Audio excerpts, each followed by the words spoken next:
Hey everyone, Buttons Fix It here in the 2015 Subaru Forester. The driver window is giving some trouble, so I'll show you what's going on and how to fix that real easy. So we got to go down.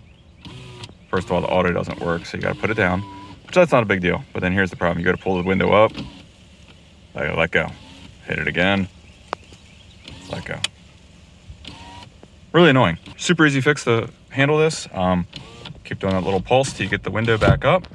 Now that the window is all the way up, just sit here and hold it.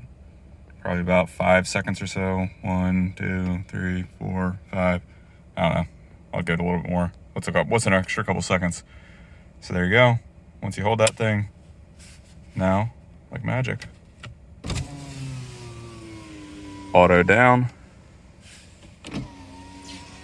auto up. That's it. Super simple.